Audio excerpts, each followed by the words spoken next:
এবার মক্কার কাফেরদের মাঝে এমন ঝগড়া, একজন বলে হায় রে মুহাম্মদ সাল্লাল্লাহু আলাইহি ওয়াসাল্লাম এত ভালো মানুষ ছিল। মক্কার কাফেরদের মাঝে একজন আরেকজনকে বলে মুহাম্মদ এত ভালো মানুষ ছিল, জীবনেও কোনোদিন মিথ্যা কথা বলে নাই, কোনো মানুষের মনে কষ্ট দেয় নাই, এত ভালো মানুষটাকে আমরা মক্কা থেকে তাড়ায় দিলাম। এবার মক্কার কাফেরদের মাঝেই দ্বন্দ্ব লেগে গেল। মক্কার কাফেরেরা বৈঠকে বসলো, ঠিক আছে আমরা মুহাম্মদকে মক্কা থেকে তাড়ায় দিছি, সে মদিনায় আছে, এখন আমরা মদিনায় যায়া খোঁজ খবর নিয়ে দেখব মুহাম্মদ কেমন আছে। মুহাম্মদ, আরে ভালো মানুষের জন্য সবারই মায়া লাগে, লাগে লাগে কি লাগে না? ঠিক মক্কার কাফেরেরাও আমার নবীর বিরুদ্ধে ষড়যন্ত্র চক্রান্ত, একজন আরেকজনকে বলে হায় রে মুহাম্মদের মতো এত ভালো মানুষটার উপরে আমরা অত্যাচার করলাম, যে কোনোদিন আমাদেরকে কোনোদিন মুখ কালা করে কথা বলে না, মানুষকে কোনোদিন ধোকা দেয় না, কষ্ট দেয় না, আমরা রাস্তা দিয়ে হেঁটে যাই আমাদের বোঝা পর্যন্ত আগায় দেয়, আরে আমরা তার চলার পথে কাটা দেই, সে কোনোদিন প্রতিবাদ করে না, আমাদের সাথে মুস্কি মুস্কি হাসি দিয়া কথা বলে। এমন একটা ভালো মানুষের বিরুদ্ধে আমরা ষড়যন্ত্র চক্রান্ত করছি। এবার মক্কার কাফেরদের মাঝে যখন দ্বন্দ্ব লেগে গেল, তারা মিটিংয়ে বসলো, ঠিক আছে আমরা মদিনায় যে খবর নেই, দেখি আমাদের ভাতিজা মুহাম্মদ কেমন আছে। মক্কার কাফেরদের বৈঠক বসলো, একজন আরেকজনকে বলে আমরা চাই মক্কা থেকে একজন প্রতিনিধি মদিনায় পাঠাবো, দেখবো সেখানে মুহাম্মদ কেমন আছে। কাকে পাঠানো যায় মদিনায়? একজন বিচক্ষণ বুদ্ধিমান লোক প্রয়োজন। ওই বৈঠকের মধ্যে একজন যুবক ছিল, তার নাম হচ্ছে উরওয়া ইবনে মাসুদ। নাম কি? উরওয়া ইবনে মাসুদ এখনো কালেমা পড়ে মুসলমান হয় নাই। এই যুবক ছিল বুদ্ধিমান, শিক্ষিত, বিচক্ষণ। মক্কার কাফেরেরা সিদ্ধান্ত নিল উরওয়া ইবনে মাসুদ তোমাকে আমরা মদিনায় পাঠাবো মুহাম্মদ কেমন আছে তার গতিবিধি জানার জন্য। উরওয়া ইবনে মাসুদ বলে আমি রাজি। মক্কার কাফেরদের মাঝে সিদ্ধান্ত হলো মুহাম্মদকে দেখার জন্য উরওয়া ইবনে মাসুদকে মক্কা থেকে দূত করে মদিনায় পাঠানো হবে। উরওয়া ইবনে মাসুদকে যখন মনোনীত করা হলো, মক্কার কাফেরেরা বলল উরওয়া ইবনে মাসুদ তুমি 3 দিনের জন্য মদিনায় যাবা। কয় দিনের জন্য? 3 দিনের জন্য মদিনায় যাবা। মুহাম্মদ কেমন আছে, কি অবস্থায় আছে তার গতিবিধি লক্ষ্য করে আবার তুমি এসে আমাদেরকে রিপোর্ট দিবা। কি করবা? উরওয়া ইবনে মাসুদকে পাঠানো হলো। উরওয়া ইবনে মাসুদ মক্কা থেকে মদিনায় গেলেন। কোথায়? জোরে বলেন। মক্কা থেকে মদিনায় গেলেন। উরওয়া ইবনে মাসুদ জানে না মুহাম্মদ সাল্লাল্লাহু আলাইহি ওয়াসাল্লাম কোথায় আছে। একজন যুবককে জিজ্ঞেস করলো তালহিনা এদিকে আসো, আনতা তারিফ মুহাম্মদ সাল্লাল্লাহু আলাইহি ওয়াসাল্লাম, তুমি কি মুহাম্মদকে চিনো? বলে আরিফ, আমি মুহাম্মদকে চিনি। ওই যুবক বলল আইনা হুয়া, সে কোথায়? বলে আপনি কি মুহাম্মদ সাল্লাল্লাহু আলাইহি ওয়াসাল্লামের সাথে দেখা করবেন? বলে হ্যাঁ। আপনি কোথা থেকে এসেছেন? বলে আমি মক্কা থেকে এসেছি মুহাম্মদের সাথে দেখা করার জন্য। ওই যুবক বলল আপনি দাঁড়ান, আমি যাই আগে মুহাম্মদ সাল্লাল্লাহু আলাইহি ওয়াসাল্লামের কাছে আপনার খবর দেই। ওই যুবক দৌড়ে গেলেন, যে নবীজিকে বললেন ওগো আল্লাহর পয়গম্বর, মক্কা থেকে একজন যুবক এসেছে আপনার সাথে দেখা করার জন্য। নবীজি মক্কার মানুষের কথা শোনার পরে নবীজির চোখ দিয়ে পানি চলে আসলো, অতীতের স্মৃতি মনে পড়ে গেল। কারণ এই মক্কা হচ্ছে নবীজির জন্মস্থান। ঠিক কিনা বলেন? জন্মস্থানের জন্য কার না মায়া লাগে? দেশের কথা শুনলে কার না মায়া লাগে? আপনারা যদি বিদেশের বাড়িতে থাকেন, মালয়েশিয়াতে মনে করেন চাকরি করেন, মালয়েশিয়াতে থাকেন, এই সিরাজগঞ্জের পিপুল বাড়িয়ার কোনো লোক যদি মালয়েশিয়ায় যায়, যদি বলে ভাই আমাদের এই দেশে কোনো সিরাজগঞ্জের মানুষ আছে কিনা, বলে ভাই আপনার বাড়ি কোথায়? বলবে পিপুল বাড়িয়া। ঠিক আছে ভাই, আমাদের এলাকার একজন লোক আছে সিরাজগঞ্জের মালয়েশিয়ায় কুয়ালালামপুরে থাকে। যখন আপনার দেশের মানুষের কথা বলবে তখন আপনার মায়া লাগবে, লাগবে না? দেশের কথা মনে হবে। ঠিক ওই যুবক যে বলছেন ওগো আল্লাহর নবী, মক্কা থেকে একজন যুবক আসছে আপনার সাথে দেখা করার জন্য। নবীজির অতীতের স্মৃতি মনে পড়ে গেল। নবীজি যখন মক্কা থেকে হিজরত করে মদিনায় যায়, নবীজির যেতে মন চায় না। নবী আমার বারবার মক্কার দিকে তাকায় আর বলে মক্কা রে, ও মক্কা তোকে ছেড়ে আমার যেতে মন চায় না। ও বাইতুল্লাহ, আমি তো চেয়েছিলাম তোমাকে খেদমত করাবো, তোমার খেদমত করার জন্য আমি চেয়েছিলাম।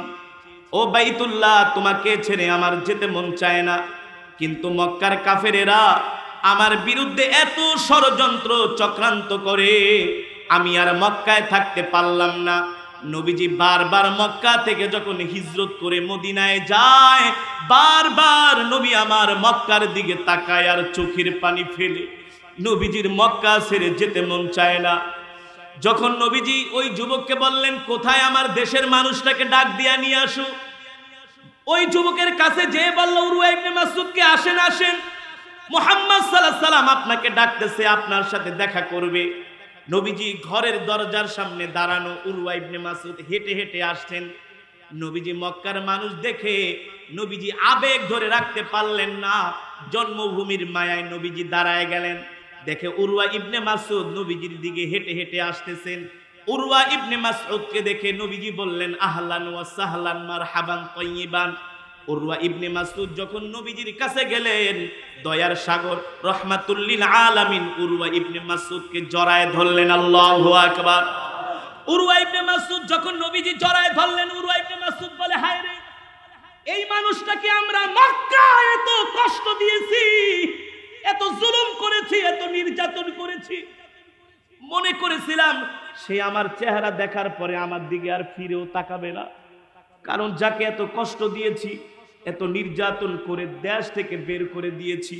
ও মুসলমান, আজকে যদি আমাদেরকে মনে করেন আপনাদের এই গ্রাম যদি নদীতে ভেঙে যায়, মাঝে মাঝে যমুনা ভাঙে কি ভাঙে না? নদীর পারে দাঁড়ায় মানুষগুলো কান্নাকাটি করে, চোখের পানি ফেলে। কারণ কেন ফেলায়? এই জন্মভূমির মায়া সবার দিলের মধ্যে আছে। আরে আমেরিকা নিউ ইয়র্কে থাকে, শতে শতে কোটি টাকা খরচ করে বিলাসবহুল বাড়ি বানায়, যতই শান্তিতে থাকুক না কেন, এই বাংলাদেশের মায়া কোনো মানুষই ছাড়তে পারে না। ঠিক কিনা বলেন? এর উজ্জ্বল দৃষ্টান্ত হচ্ছে, এর একমাত্র সবচেয়ে সুন্দর দৃষ্টান্ত হচ্ছে রাখাইন থেকে 12 লক্ষ মুসলমানদেরকে ওই বৌদ্ধরা মেরে বাংলাদেশে তাড়িয়ে দিয়েছে, আছে না? মায়ানমারের 12 লক্ষ মুসলমান বাংলাদেশে আসছে, তাদেরকে ওই দেশের বৌদ্ধরা ওই দেশ থেকে তাড়িয়ে দিয়েছে। যখন রাখাইনদেরকে বাংলাদেশে তাড়িয়ে দেওয়া হয়, লক্ষ লক্ষ মানুষ যখন বাংলাদেশে ঢুকতেছে, আমরা ত্রাণ নিয়ে টেকনাফে গিয়েছিলাম রোহিঙ্গাদেরকে ত্রাণ দেওয়ার জন্য। আমরা অনেক আলেমদেরকে জিজ্ঞেস করেছি, ভাই আপনারা দেশ ছেড়ে কেন চলে আসছেন? বলে, হুজুর বিশ্বাস করেন, আমরা দেশ ছেড়ে কোনোদিনই আসতাম না, দেশের মায়া আমরা ছাড়তে পারি না। রাখাইনে আমাদের জন্ম, সেখানে আমাদের এত ভালো লাগে, আমরা কেন দেশ ছেড়ে চলে আসছি? বলি, কারণটা কি, কেন চলে আসছেন? বলে, হুজুর বৌদ্ধরা আমাদেরকে শুধু বলেছে, আমাদের একটা দাবি তোমরা মেনে নাও, তোমাদের গায়ে আমরা একটা ফুলের টোকাও দিব না। রাখাইনের মুসলমানরা বলেছেন, কিসের দাবি, কিসের দাবি? ওই দেশের বৌদ্ধরা বলেছে, তোমরা যদি তোমাদের ইসলাম ধর্মটা ত্যাগ করতে পারো, তাহলে রাখাইন থেকে তোমাদেরকে আমরা তাড়াবো না। কিন্তু রাখাইনের মুসলমানরা বলেছে, এ বৌদ্ধরা শুনে রাখ, শুধু রাখাইন ছেড়ে আমরা হিজরত করবই না, শুধু রাখাইন ছেড়ে আমরা যাব না, যদি জীবনও চলে যায় তাহলেও একবার যেই কালেমা গ্রহণ করেছি, মুসলমান হয়েছি, এই কালেমা, এই মুসলমানিত্ব ছাড়তে পারবো না। আল্লাহু আকবার, জোরে বলেন আল্লাহু আকবার। আরে রাখাইনের মুসলমানের কাছে যায় জিজ্ঞেস করেন, ভাই আপনাদেরকে মায়ানমার থেকে তাড়ায় দিতে কেমন লাগে? দেখবেন তাদের চোখ দিয়া ঝর্ণার মতো পানি ঝরে। বলে, হুজুর বিশ্বাস করেন, জন্মভূমির মায়া ত্যাগ করতে পারি না। ওই দিন আমি টেকনাফে ওয়াজ করেছিলাম, লক্ষ লক্ষ রোহিঙ্গারা বয়ান শোনার জন্য আসছে। যখন বয়ান করে বের হই, শতে শতে যুবক আইসা, রাখাইনের যুবক আমাকে জড়ায় ধরছে। বলে, হুজুর আমাদেরও একটা সুন্দর দেশ ছিল, আমাদেরও একটা স্বপ্ন ছিল, আমাদেরও একটা সমাজ ছিল, আমাদেরকে সে দেশের বৌদ্ধরা আমাদেরকে তাড়িয়ে দিয়েছে। এর একমাত্র কারণ হলো আমরা কালেমাওয়ালা মুসলমান, আর কোনো কারণ নাই। কি নাই? আর কোনো কারণ নাই, আমরা কালেমাওয়ালা মুসলমান। এ কারণে আমাদেরকে রাখাইন থেকে তাড়িয়ে দিয়েছে, আমাদেরকে বাংলাদেশে মেরে মেরে হুজুর আমার সামনে আমার স্ত্রীকে ধর্ষণ করেছে, আমার সামনে। সেই মায়ানমারের সেনাবাহিনী আমার সামনে আমার মেয়েকে ধর্ষণ করেছে, আমার সামনে আমার বোনকে ধর্ষণ করেছে, আর বারবার আমাকে গাছের সাথে বেঁধে আমাকে পিস্তলের রাইফেলের ডাট দিয়া পিটায় আর বলছে বল কালেমা ছেড়ে দে, বৌদ্ধ ধর্ম গ্রহণ কর। ও দেশের মুসলমানরা বলেছে জীবন চলে যাবে, জীবন চলে যাবে, শুধু রাখাইনেই হিজরত করব না, যদি তোমরা আমাদেরকে ফায়ারিং করে আমাদেরকে শহীদ করে ফেলো তারপরও আমরা মুসলমানিত্ব ছাড়তে পারবো না। আল্লাহু আকবার। জন্মভূমির মায়া কোনো মানুষই ছাড়তে, জোরে বলেন, কোনো মানুষই ছাড়তে পারে না। ও মুসলমান, ঠিক আল্লাহর নবীর দিলের মধ্যেও মক্কার মায়া। মক্কা ছেড়ে নবীজি কখনো যেতে চায় নাই, কিন্তু আল্লাহ তাআলার নির্দেশ। কার নির্দেশ? এবার উরওয়া ইবনে মাসউদকে নবীজি জড়ায় ধরলেন। উরওয়া ইবনে মাসউদ মনে মনে ভাবে, হায় রে, এই মানুষটাকে এত কষ্ট দিলাম, নির্যাতন করলাম, জুলুম করলাম, কিন্তু সে আমার সাথে এত সুন্দর আচরণ করবে আমি কোনোদিনই ভাবতে পারি নাই। আল্লাহু আকবার। জোরে বলেন আল্লাহু আকবার। শুধু এখানেই শেষ নয়, নবীজি উরওয়া ইবনে মাসউদকে বসতে দিলেন। আপনি যদি কোনো মানুষকে সম্মান করেন, শ্রদ্ধা করেন, তার সাথে কথা বলার সময় কিন্তু বিনয়তার সাথে, ভদ্রতার সাথে কথা বলেন, তার চোখের দিকে তাকায়া, কিসের দিকে, তাহলে বোঝা যায় এই লোকটা আমাকে ভালোবাসে, এই লোকটা আমার প্রতি আনুগত্য, এই লোকটা আমার সাথে সম্মানের সাথে কথা বলছেন। ঠিক নবীজিও উরওয়া ইবনে মাসউদের দিকে ঘুরে বসলেন। ঘুরে বসে বিনয়ের সাথে নবীজি জিজ্ঞেস করে, উরওয়া ইবনে মাসউদ, মক্কায় আমার চাচারা কেমন আছে, আমার ভাই বেরাদার কেমন আছে, আমার আত্মীয় স্বজন কেমন আছে? আরে যেই মানুষগুলো সবচাইতে বেশি আমার নবীকে কষ্ট দিয়েছে তাদের কথাই নবীজি বারবার জিজ্ঞেস করছে। উরওয়া ইবনে মাসউদ, আমার ওই চাচা কেমন আছে? বলে ভালো আছে। আরে উনি কেমন আছে? সবচাইতে যারা বেশি নবীজিকে কষ্ট দিয়েছেন, বারবার নবীজি তাদের কথা জিজ্ঞেস করছে। শুধু এখানেই শেষ নয়, নবীজি যেই রাতে হিজরত করে চলে আসে, মক্কার অনেক মানুষ নবীজির কাছে কিছু সম্পদ আমানত রেখেছিলেন। কি রেখেছিলেন? আমানত রেখেছিলেন। আমরা হইলে তো বেটা তুই আমার দেশের থেকে খেদাইতেছ, যা আছে গাট্টি বস্তা লয়ে আমেরিকা চলে যাই। কি করি? আমেরিকা চলে যাই, বাংলাদেশে আর ভালো লাগে না, সিঙ্গাপুর, মালয়েশিয়া, দুবাইতে যাইয়া বাড়ি কিনি। ঠিক কেন বলে? আমার নবী মুহাম্মদ সাল্লাল্লাহু আলাইহি সাল্লাম কেমন ছিলেন? উরওয়া ইবনে মাসউদকে জিজ্ঞেস করে, উরওয়া ইবনে মাসউদ, আমার কাছে যে আমানতগুলো রেখেছিল সেই আমানতগুলো তো আমি আলীর কাছে দিয়ে আসছি, সেই আমানতগুলো কি সবাই বুঝে পেয়েছে কিনা? উরওয়া ইবনে মাসউদ বলে, মুহাম্মদ, খোদার কসম করে বলি, আল্লাহি রব্বিল কাবা, প্রতিটা আমানত পুঙ্খানুপুঙ্খানুভাবে মক্কার মানুষদেরকে বুঝিয়ে দিয়েছেন আপনি। আল্লাহু আকবার। আপনি আল আমিন, কোনো সন্দেহ নাই। আল্লাহু আকবার। নবীজির ব্যবহারে উরওয়া ইবনে মাসউদ এত মুগ্ধ হলেন, এত খুশি হলেন, উরওয়া ইবনে মাসউদ আবেগ ধরে রাখতে পারলেন না। তার হাতটা নবীজির দাড়ির দিকে, নবীজির মুখের মধ্যে একটু দিয়ে আদর করতেছেন। মানুষের সাথে মানুষের অনেক দিন পর দেখা হইলে একটু গায়ে হাত দেয় কি দেয় না? দেন না? ভাই তুমি কেমন আছো, এতদিন পরে আসলা। আরবদের একটা স্বভাব হলো আদর করলে গালে হাত দেয়, চেহারায় হাত দেয়। উরওয়া ইবনে মাসউদ আমার নবীজির গাল মোবারকে হাত দিয়ে আদর করতেছেন। একটু দাড়ির মধ্যে উরওয়া ইবনে মাসউদের হাত লেগেছে। ও যুবক, আল্লাহর নবীর ভালোবাসা কাকে বলে দেখো। আমরা তো শুধু নবীজিকে মুখে মুখে ভালোবাসি, সাহাবায়ে কেরাম নবীজিকে কেমন ভালোবেসেছেন। উরওয়া ইবনে মাসউদ শুধু নবীজির মুখ, গাল মোবারকের মধ্যে হাত দিয়ে একটু আদর করতেছেন, দাড়ির মধ্যে একটু হাত লেগেছে। নবীজির পাশে বসা ছিলেন আব্দুল্লাহ ইবনে মুগীরা ইবনে শুবা রাদিয়াল্লাহু তাআলা আনহু। এই সাহাবীর নাম আব্দুল্লাহ ইবনে মুগীরা। দেখেন উরওয়া ইবনে মাসউদ নবীজির গাল মোবারকে হাত দিয়েছেন, তার হাতের সাথে দাড়ি লেগেছে। আব্দুল্লাহ ইবনে মুগীরা ভাবছে উরওয়া ইবনে মাসউদ আমার নবীজির দাড়িতে হাত দিছে, সহ্য করতে পারে নাই, তরবারি বের করে উরওয়া ইবনে মাসউদের হাতের মধ্যে ধইরা বলে, মিয়া আমি এখানে বসা, আমি নবী, আমি আমার নবীর সাহাবী, তুমি আমার সামনে আমার নবীজির দাড়ির মধ্যে হাত দিছো, তোমার এত বড় সাহস, একেবারে হাত কেটে ফেলবো। আল্লাহু আকবার। বেটা হাত নামা। তোর এত বড় সাহস, তুই আমার সামনে আমার নবীর দাড়িতে হাত দিছস।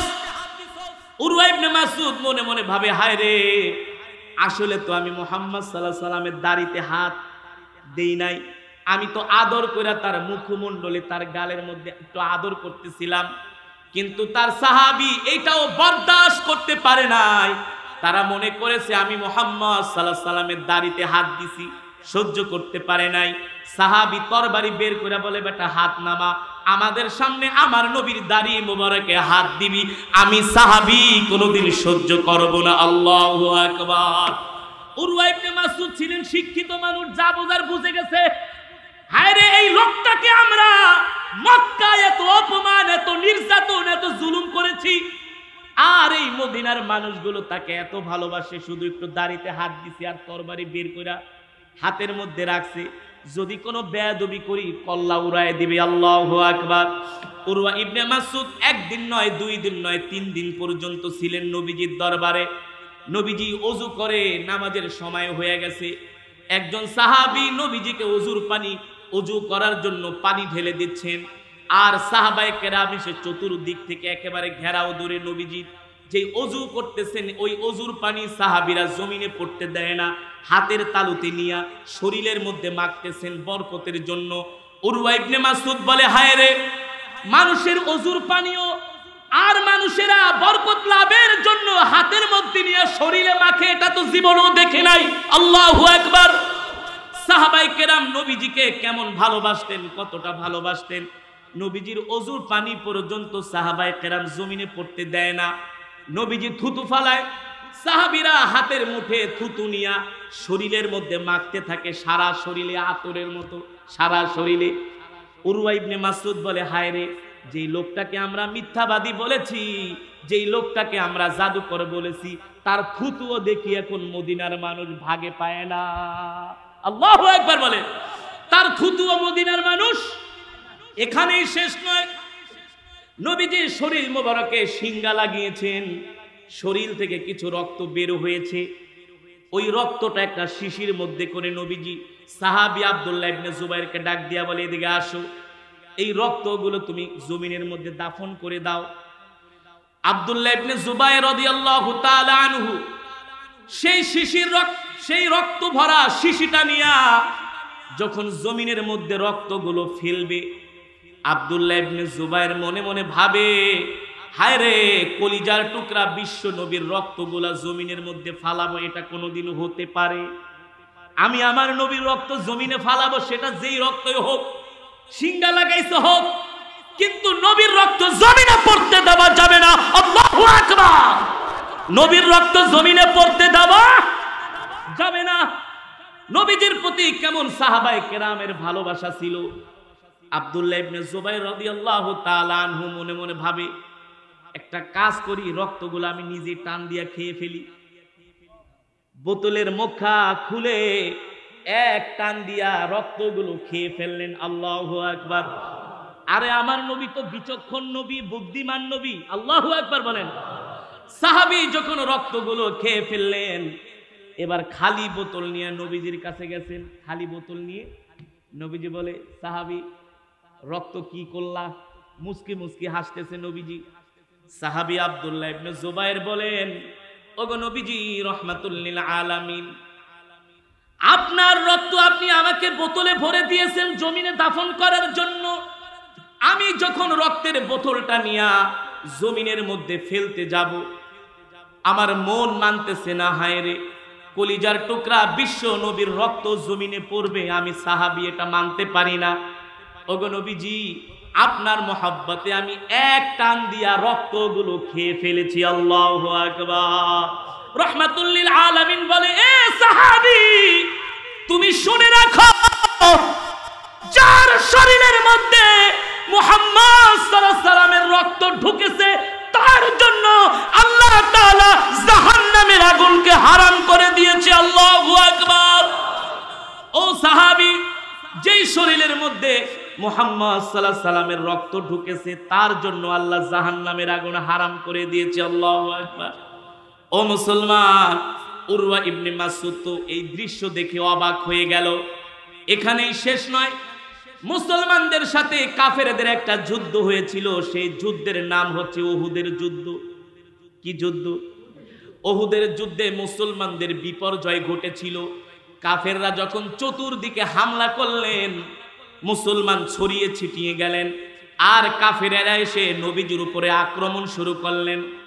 তরবারি দিয়ে বাড়ি দিলেন। নবীজির মাথায় ছিল লোহার বর্ম। এই লোহার বর্ম ভেঙে লোহার দুইটা টুকরা নবীজির কপাল মোবারকের মধ্যে গেঁথে গেলেন। পাশ থেকে সাহাবী আবু বকর সিদ্দিক রাদিয়াল্লাহু তাআলা আনহু দেখলেন নবীজির এই কপাল মোবারকের মধ্যে লোহার টুকরা ঢুকে গেছে। সিদ্দিকে আকবর সহ্য করতে পারলেন না। সমস্ত সাহাবীরা নবীজিকে ঘিরে ধরলেন। সিদ্দিকে আকবর দৌড়ায় এসে নবীজির এই লোহার টুকরাটা টান দিয়ে খোলার জন্য চেষ্টা করতেছে। পিছন থেকে সাহাবী আবু উবাইদা ইবনুল জাররাহ রাদিয়াল্লাহু তাআলা আনহু বলেন, ভাই আবু বকর, আল্লাহর নবীর এতটুকুন খেদমত করার সুযোগটা আপনি আমাকে দেন।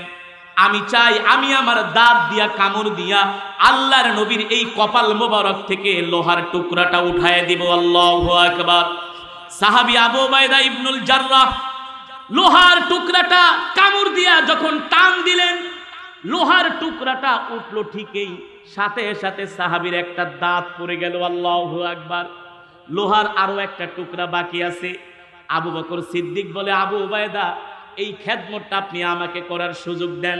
আবু উবাইদা বলে, না না না ও আবু বকর, আমার একটা কেন, আমার সব দাঁত যদিও পড়ে যায়, আল্লাহর নবীর এই লোহার টুকরাটা আমি নিজেই উঠাবো। আল্লাহু আকবার।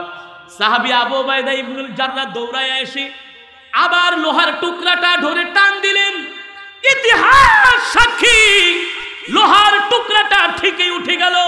আবু উবাইদা ইবনুল জাররাহ আরো একটা দাঁত পড়ে গেল। আল্লাহু আকবার।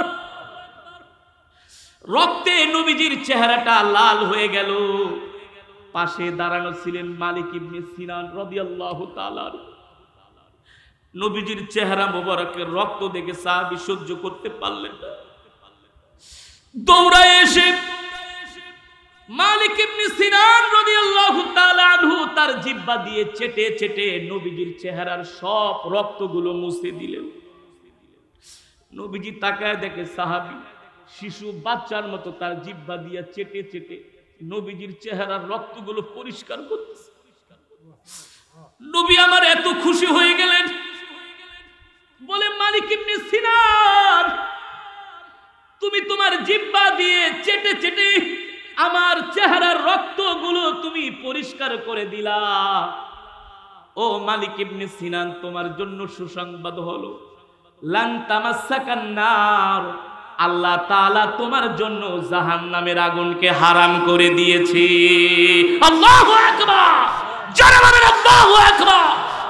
এই ছিল আল্লাহর নবীর প্রতি সাহাবায়ে কেরামের ভালোবাসা। এবার 3 দিন পর্যন্ত ওই যে মক্কা থেকে যুবক আসছে মদিনায়, নাম কি মনে আছে?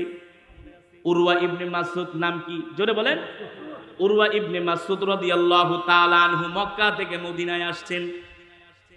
3 দিন পর্যন্ত নবীজির দরবারে থেকে যেই দৃশ্য দেখলেন, নবীজির অজুর পানি পর্যন্ত সাহাবীরা জমিনে পড়তে দেয় না, বরকত লাভের জন্য হাতের তালুতে নিয়ে নেয়। নবীজির থুতু মোবারক জমিনে পড়তে দেয় না, থুতু নেওয়ার জন্য সাহাবীদের মাঝে প্রতিযোগিতা লেগে যায়।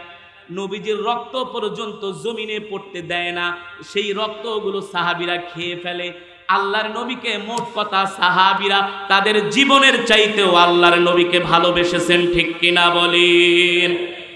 উরওয়া ইবনে মাসউদ বলে, ও মুহাম্মদ, আপনি আমাকে বিদায় দেন। আপনার দরবারে আমি এসে যা দেখেছি এগুলো আমি মক্কার আবু জেহেলাদেরকে বইলা আসি, কারণ ওরা তো রতন চিনে নাই, রতনে রতন চিনে, ঠিক কিনা বলেন? ওরা হলো শয়তান। আপনার মতো ভালো মানুষকে আবু জেহেলারা চিনে নাই, কিন্তু মদিনার মানুষ, জোরে বলেন, মদিনার মানুষ ঠিকই চিনেছে। কিন্তু ভাতিজা মুহাম্মদ, এই যাওয়াই আমার শেষ যাওয়া না, আমি আবার আসবো, আপনার হাতে হাত রেখে কালেমা পড়ে মুসলমান হয়ে যাব। আল্লাহু আকবার। জোরে বলেন আল্লাহু আকবার। উরওয়া ইবনে মাসউদ মদিনা থেকে মক্কায় চলে গেলেন।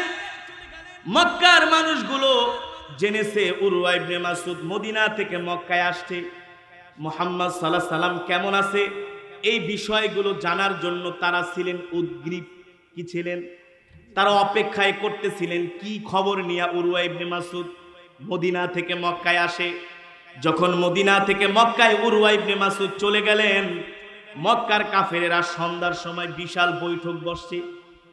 কি অবস্থায় আছে মুহাম্মদ সাল্লাল্লাহু আলাইহি সাল্লাম এটা জানবে তারা, তাদের আগ্রহ, তাদের কি আগ্রহ। সন্ধ্যার সময় মিটিং এ বসছে। আবু জেহেল বলে উরওয়া ইবনে মাসউদ এবার বলো মদিনায় যে কি দেখলা?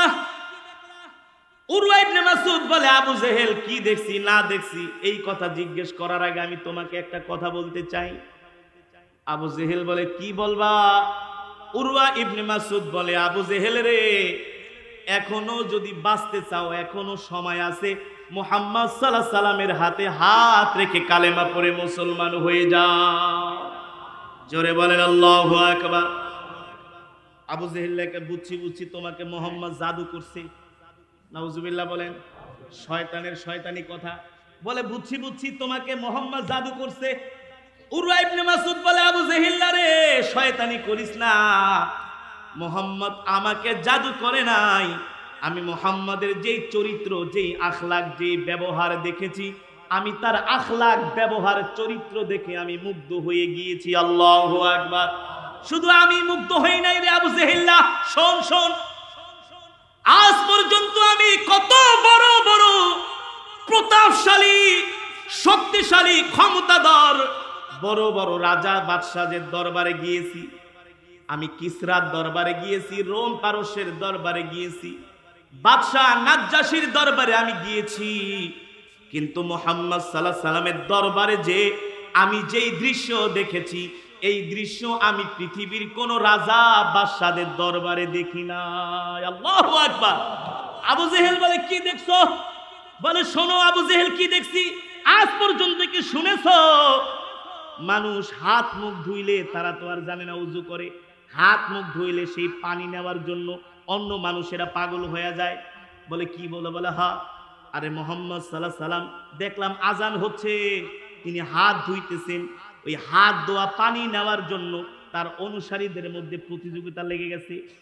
তার ওযুর পানি হাত ধোয়ার পানি জমিনে পড়তে দেয় না, বরকত লাভের জন্য হাতের মুঠোতে নিয়ে সারা শরীরে মাখতে থাকে।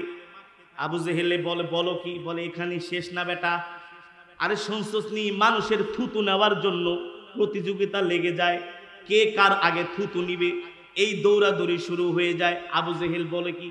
বলে হ আবু জেহেল, মুহাম্মদ যখন মুখ থেকে থুতু ফেলে এই থুতুগুলো তার অনুসারীরা জমিনে পড়তে দেয় না, বরকত লাভের জন্য সুগন্ধির মতো মুহাম্মদের থুতুগুলো তার অনুসারীরা সারা শরীরের মধ্যে মাখতে থাকে। আল্লাহু আকবার। আবু জেহেল বলে বলো কি? বলে হ্যাঁ বেটা এখানে শেষ না, আরো আছে। বলে কি আছে? বলে এ আবু জেহেল শোনো, আমরা মুহাম্মদ সাল্লাল্লাহু আলাইহি সাল্লামকে কত কষ্ট দিয়েছি, কত নির্যাতন করেছি, কত জুলুম করেছি, কত অত্যাচার করেছি, কিন্তু মদিনার মানুষগুলার অবস্থা ভিন্ন। বলে কি? বলে আরে জানো না মুহাম্মদ একজন লোককে ডাক দিয়েছে, তার শরীর থেকে কিছু রক্ত বের করেছে শিঙ্গা লাগায়া, ওই রক্তগুলো একটা শিশির মধ্যে করে তার একজন অনুসারীকে দিয়ে বলল যাও রক্তগুলো ফেলে দিয়ে আসো। আরে আবু জেহেল জানোনি কি করেছে? তার ওই অনুসারী রক্তগুলো জমিনের ভিতরে না ফেলে নিজে টান দিয়া রক্তগুলো খেয়ে ফেলেছে। আল্লাহু আকবার। আবু জেহেল বলে বলো কি? বলে হ্যাঁ। আরে মুহাম্মদ সাল্লাল্লাহু আলাইহি সাল্লামের থুতু পর্যন্ত তার অনুসারীরা জমিনে পড়তে দেয় না। আল্লাহু আকবার। তার ওযুর পানি পর্যন্ত জমিনে পড়তে দেয় না, তার রক্ত পর্যন্ত জমিনে পড়তে দেয় না। আবু জেহেল তুমি মনে করেছো মুহাম্মদ সাল্লাল্লাহু আলাইহি সাল্লাম কি তোমাকে ছেড়ে দিবে? এখনো সময় আছে, মুহাম্মদ সাল্লাল্লাহু আলাইহি সাল্লামের হাতে হাত রেখে কালেমা পড়ে মুসলমান হয়ে যাও। আবু জেহেল বলে উরওয়া ইবনে মাসউদ বুঝেছি শেষ পর্যন্ত তুমি মুহাম্মদের জাদুর প্রভাবে প্রভাবিত হইয়া এখন তুমি আবল তাবল কথা বলতেছো। নাউজুবিল্লাহ। আরে জোরে বলেন নাউজুবিল্লাহ। যারা শয়তান তারা কখনো হেদায়েত পায় না, ঠিক কিনা বলেন? আবু জেহেল হেদায়েত পায় নাই, কিন্তু আবু জেহেলের ছেলে ইকরামা, নাম কি? আবু জেহেলের ছেলে ইকরামা রাদিয়াল্লাহু তাআলা আনহু, ঠিকই আল্লাহ তাকে হেদায়েত দিয়েছেন, ঠিকই ইকরামা রাদিয়াল্লাহু তাআলা আনহু মুসলমান হয়েছেন। এবার উরওয়া ইবনে মাসউদ বলে, আবু জেহেল আমি তোমাকে আমার বলা বলে গেলাম। ও আবু জেহেল শুনে রাখো, আমি তোমাকে মুহাম্মদ সাল্লাল্লাহু আলাইহি সাল্লামের ধর্ম গ্রহণ করার জন্য আহ্বান করছি। আবু জেহেল্লাই বলে, উরওয়া ইবনে মাসউদ শেষ বয়সে এসে বৃদ্ধ বয়সে আইসা আমি আমার বাপ দাদার ধর্মকে বিসর্জন দিতে পারবো না। উরওয়া ইবনে মাসউদ বলে, বেটা তুই বিসর্জন দিলে দে, না দিলে না দে, তোর ব্যাপার, আমি আর এই মক্কায় থাকবো না, আমি এখন মদিনায় যে মুহাম্মদ সাল্লাল্লাহু আলাইহি সাল্লামের হাতে হাত রেখে কালেমা পড়ে মুসলমান হয়ে যাব। আল্লাহু আকবার, যারা বলেন আল্লাহু আকবার।